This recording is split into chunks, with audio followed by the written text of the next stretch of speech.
हर रोज एक नई कहानी देखने के लिए चैनल को सब्सक्राइब करें और बेल आइकन दबाना ना भूलें। मानसी अपने कमरे में बैठकर अपनी शादी की एल्बम देख रही होती है और खुद से बोलती है, क्या थी मेरी जिंदगी और क्या हो गई। शादी करते वक्त कभी नहीं सोचा था कि मेरी लाइफ ऐसे बदल जाएगी, पर क्या कर सकते हैं, अब तो जो है सो है, यही मेरी जिंदगी है। पुरानी जिंदगी में लौट पाना शायद अब मुमकिन ना हो।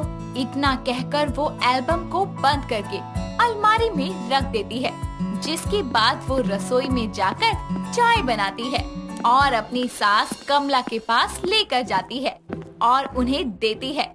जैसे ही वो वहाँ से जाने लगती है, तभी कमला बोलती है, बहू सुन जरा। जी माँ जी कहिए, क्या हुआ? रसोई का काम खत्म करके सारे गर्म कपड़े धूप में डाल देना। बाजार जाकर सब्जियां ले आना। एक हफ्ते के गंदे कपड़े जमा हो गए हैं, वो धो देना। और शाम के खाने में 5-6 बढ़िया सब्जियां बना लेना। 2 तरह की रोटी बना लेना। और हाँ, मीठे में खीर या हलवा जरूर बनाना। जी माँ जी, और कुछ?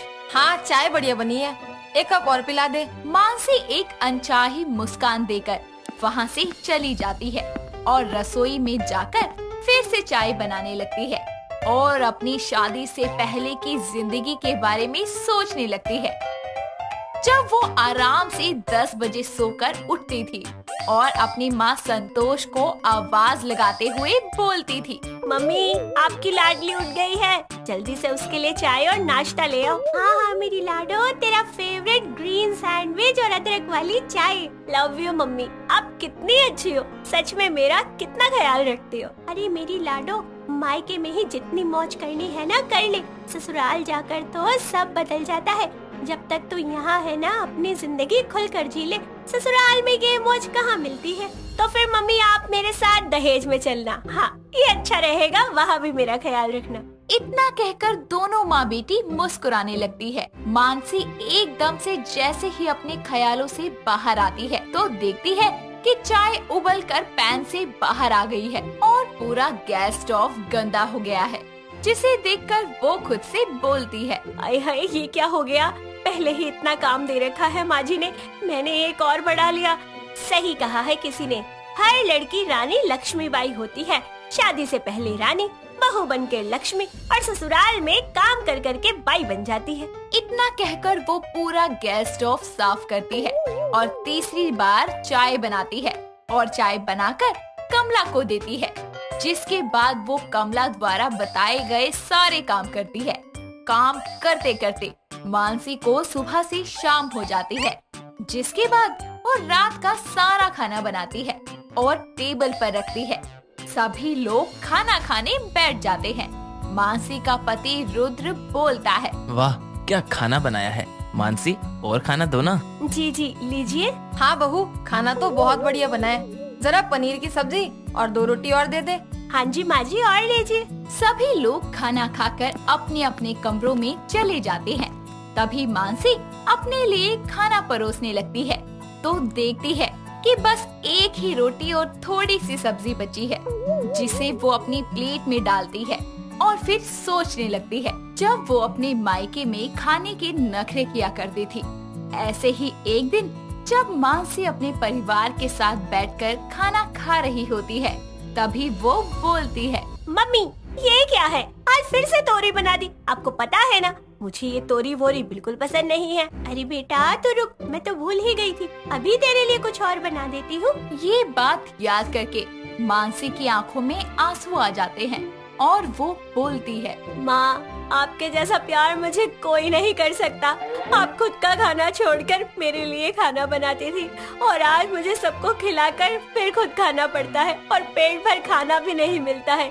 कितनी अच्छी थी शादी से पहले मेरी जिंदगी। इतना कहकर वो खाना खत्म करती है और बाकी का काम खत्म करके अपने कमरे में जाती है, जहाँ रुद्र आराम से हाथी घोड़े बेचकर सो रहा था, जिसे देखकर वो उदास हो जाती है और अपने कॉलेज के दिनों के बारे में सोचने लगती है, जब वो नीरज नाम के एक लड़के से प्यार किया करती थी। एक दिन जब वो बस स्टैंड पर नीरज का वेट कर रही होती है और नीरज 10 मिनट लेट आता है, जिस पर मानसी उस पर चिल्लाते हुए बोलती है, तुम जानते हो ना कि मुझे वेट करना बिल्कुल पसंद नहीं है, फिर भी 10 मिनट लेट आए हो तुम, बोलो क्यों? बेबी वो ट्रैफिक था बहुत ज्यादा।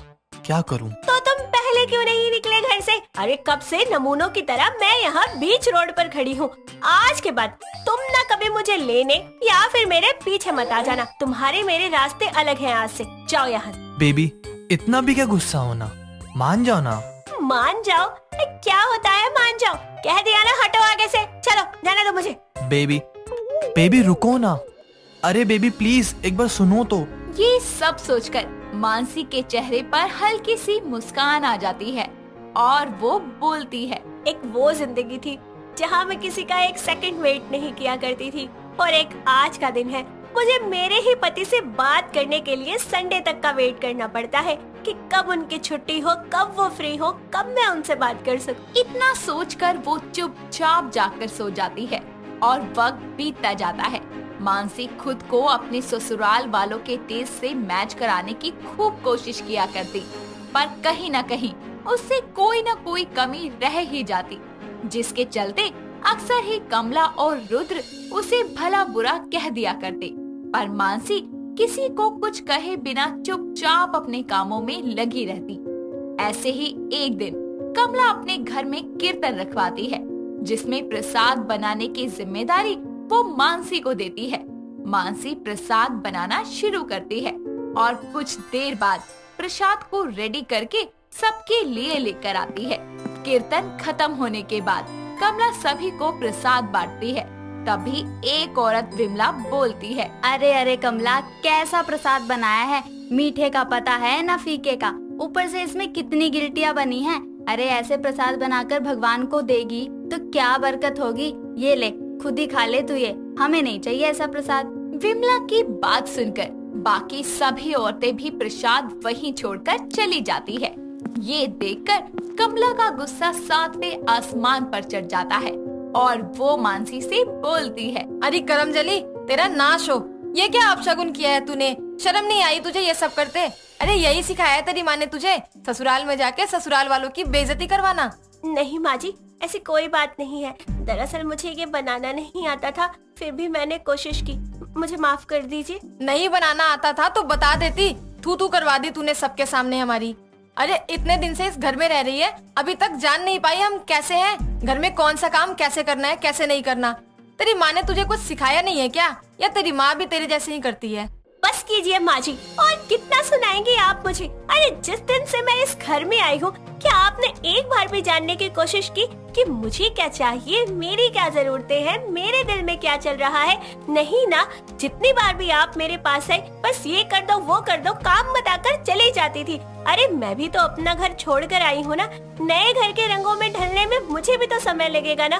कोशिश कर तो रही हूँ, तो थोड़ी कोशिश आप नहीं कर सकती मुझे समझने की? मानसी इतना बोल ही रही होती है कि तभी वहाँ रुद्र आता है और मानसी को इस तरह चिल्लाता देखकर गुस्से में बोलता है, ये क्या तरीका है मेरी माँ से बात करने का? बहू हो तुम इस घर की, इस लहजे में बात करने का तुम्हारा कोई हक नहीं है, समझी तुम? अरे वही तो, मैं इस घर की बहू हूँ, बेटी नहीं हूँ। अकेली कहीं जा नहीं सकती, ऊंचा बोल नहीं सकती, किसी की बात का जवाब नहीं दे सकती, बिना आपकी परमिशन के कहीं जा नहीं सकती। अरे मेरी खुद की मर्जी तो इन सब में कहीं शामिल ही नहीं होती। बस मैं एक चाबी की गुड़िया बनकर रह गई हूँ। ससुराल वाले जैसी चाबी घुमाएंगे मैं गोल गोल घूमना शुरू कर दूंगी। जब कहेंगे बैठ जाओ तो मैं बैठ जाऊंगी, जब कहेंगे नाचो तो मैं नाच के दिखा दूंगी। मानसी अपना मुंह बंद करो, इससे पहले कि मेरा हाथ उठ जाए तुम पर। तो उठा लो ना हाथ, अब तो सबको मेरा बोलना ही नजर आ रहा है। खुद कभी बोला है मुझसे? अरे जब से शादी करके आई हूँ कितना वक्त दिया है तुमने मुझे? आते हो, खाना खाते हो, सो जाते हो। कभी सोचा है कि अपनी पत्नी को भी वक्त दे दूं, उसके साथ कहीं घूम लो फिर लो? नहीं ना। अरे शादी से पहले सबसे पहले खाना खाने वाली ससुराल में आकर सबको खाना खिलाने के बाद खाना खाती है। अपनी खुशी से पहले अपने दो परिवारों की खुशी के बारे में सोचती है। मायके की याद भी आती है, रोती भी है, फिर भी अपने ससुराल वालों को उतना ही प्यार देती है। क्यों बोलो? मानसी की बात सुनकर रुद्र और कमला का सर शर्म से झुक जाता है और दोनों उससे माफी मांगते हैं। जिसके बाद रुद्र और कमला दोनों ही मानसी को टाइम दिया करते थे और गुजरते वक्त के साथ मानसी को अपनी शादी से पहले की यादों से भी आजादी मिल जाती है और वो नई यादें बनाने लगती है।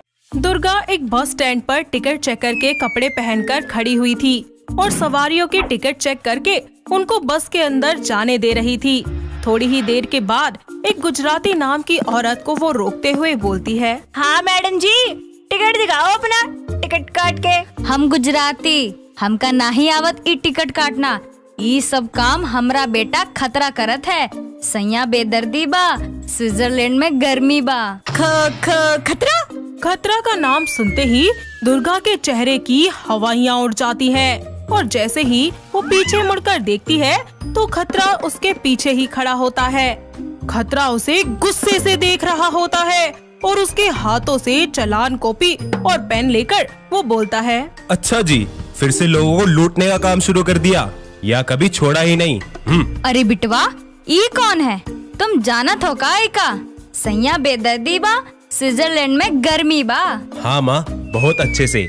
ये एक फ्रॉड लड़की है जो भोले भाले मासूम लोगों को बेवकूफ बनाती है और इस लड़की ने कुछ महीने पहले मुझे ऐसे ही लूटा था जब मैं रामेश्वरम से दिल्ली आ रहा था। उस रात टिकट, हाँ भाई टिकट दिखाओ। अरे भैया आपसे बात कर रही हूँ, टिकट दिखाइए। टिकट सर, आप भी टिकट दिखाइए। बस 1 मिनट मैडम, अभी दिखाता हूँ। खतरा उसे अपना टिकट दिखाता है जिसे देखकर दुर्गा बोलती है, अरे सर, आप तो गलत सीट पर विराजमान हैं टिकट काट के। मतलब? जी मेरा मतलब ये है कि ये सीट आपकी नहीं है, ये तो किसी दिक्कत प्रसाद की है जो आपको खाली करनी पड़ेगी टिकट काट के। पर मैडम, मेरे टिकट पर तो यही सीट नंबर है और बोगी भी यही है, तो ये दिक्कत पैसेंजर को कैसे हो सकती है? और कोई आया भी नहीं यहाँ पर अभी तक। एक बात बताइए, टीटी मैं हूँ या आप? टिकट काटना आपका काम है या मेरा? सीट बताने का काम आपका है या मेरा? आए बड़े मुझे समझाने वाले, अरे हम पागल है क्या? अच्छा ठीक है मैम,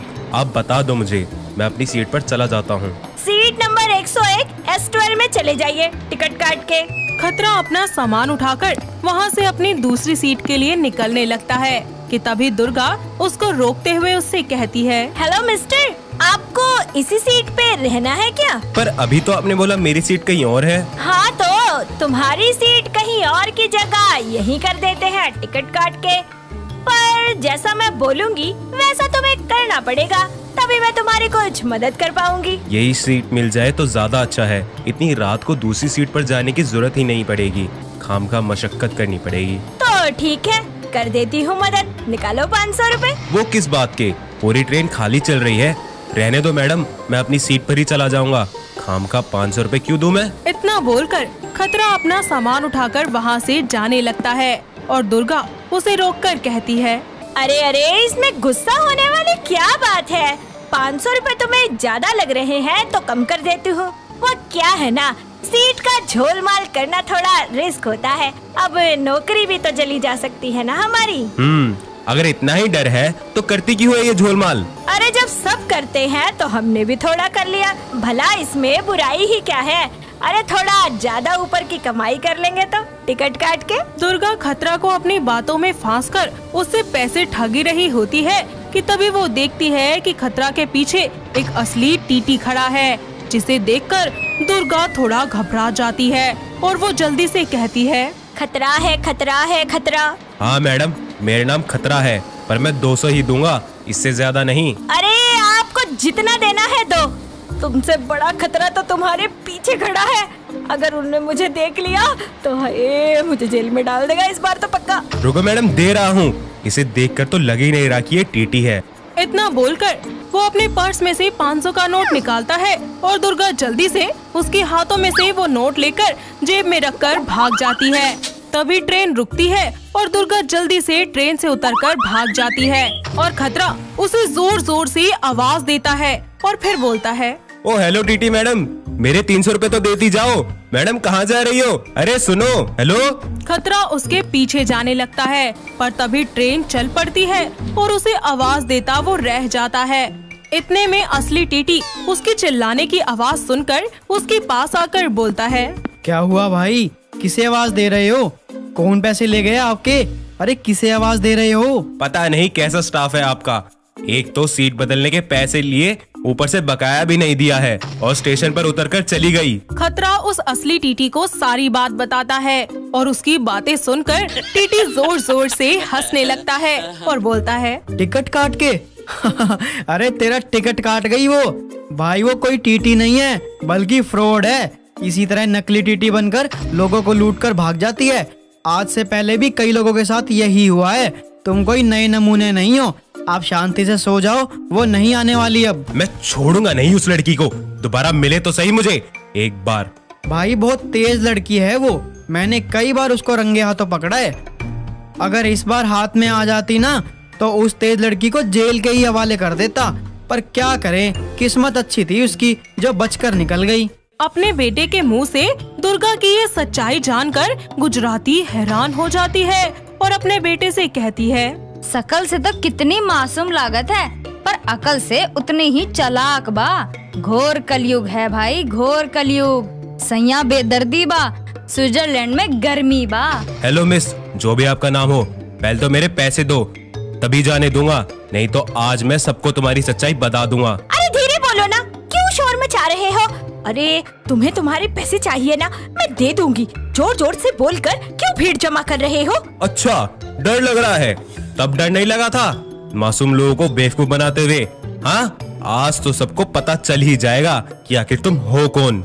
उसकी तेज आवाज सुनकर वहाँ पर भीड़ जमा हो जाती है और दुर्गा की आंखों में से आंसू निकलने लगते हैं। वो रोते हुए अपने पर्स में से पैसे निकालती है और उसे देते हुए कहती है, ये पकड़ो अपने पैसे और मुझे बार बार फ्रॉड बोलना बंद करो। तुम्हें पता भी है उस दिन मैं तुम्हारे 300 रुपए तुम्हें देकर ही आती अगर वो टीटी वहाँ नहीं आता। अरे उसके आने की वजह से मुझे रात में उस स्टेशन पर उतरना पड़ा। मेरा नाम ही खतरा नहीं है, मैं इंसान भी बहुत खतरनाक हूँ, समझी तुम? जो भी हो, मिल गए ना तुम्हें तुम्हारे पैसे और आप सभी लोग जा सकते हैं यहाँ से। अरे कोई मंदिर का प्रसाद बट रहा है क्या जो भीड़ लगाकर जमा हो गए? दुर्गा की बातें सुनकर वहाँ खड़े सभी लोग चले जाते हैं और दुर्गा भी खतरा के हाथों से अपना पेन और टिकट लेकर बस स्टैंड पर जाकर बैठ जाती है। उसे ऐसे रोते हुए देखकर खतरा और उसकी माँ उसके पास जाकर बोलते हैं, सैया बेदर्दी बा, स्विट्जरलैंड में गर्मी बा, पर बिटिया तुम ई काम काहे करत हो? तुम इतनी सुंदर हो, पढ़ी लिखी हो और ना चाहते हुए भी बोलना पड़ रहा है कि तुम्हारा दिमाग भी बहुत तेज है। थैंक यू, पर मैं इतनी तेज भी नहीं हूँ। अगर होती तब मुझे ये सब न करना पड़ता। मैं भी अपनी लाइफ अच्छे से बिताती, एक अच्छी जॉब करती। थैंक यू मत बोलो, अपनी स्टोरी बताओ कि तुम ये सब अपने परिवार या अपने इस पापी पेट के लिए कर रही हो। ओ हेलो मिस्टर, ऐसा कुछ भी नहीं है। मैं पढ़ी लिखी हूँ। वो तो बचपन से मेरा सपना था कि मैं रेलवे में काम करूं, लेकिन कभी मुझे इंटरव्यू में रिजेक्ट कर दिया जाता या कभी मुझ में कोई कमी निकालकर मुझे बाहर कर दिया जाता या फिर मेरा एग्जाम ही क्लियर नहीं होता। अरे मैं थक गई थी लोगों की बातें सुन सुन के, इसीलिए अपना सपना पूरा करने के लिए मैंने ये हथकंडा अपना लिया, टिकट काट के। सच में दिमाग बहुत है तुम्हारे पास, पर तुम्हें इसका इस्तेमाल करना नहीं आया सही से। खैर कोई बात नहीं, अब से ये सब मत करना, ठीक है? खतरा उसकी बातें सुनकर हंसने लगता है और उस दिन से वो दोनों एक दूसरे के बहुत अच्छे दोस्त बन जाते हैं। साथ ही खतरा दुर्गा को अपने कंपनी में जॉब भी दिला देता है। इतना ही नहीं, वो उसे अपने घर में रहने के लिए जगह भी देता है। वक्त बीतता जाता है, वो दोनों एक दूसरे के प्यार में पड़ जाते हैं, जिसके बाद गुजराती की रजामंदी से दोनों एक दूसरे से शादी कर लेते हैं और अपनी नई जिंदगी की शुरुआत करते हैं। दोस्तों, अगर आपको ये कहानी पसंद आई तो इसे लाइक करें, शेयर करें और कमेंट करके बताएं कि कहानी में आपको सबसे अच्छा क्या लगा।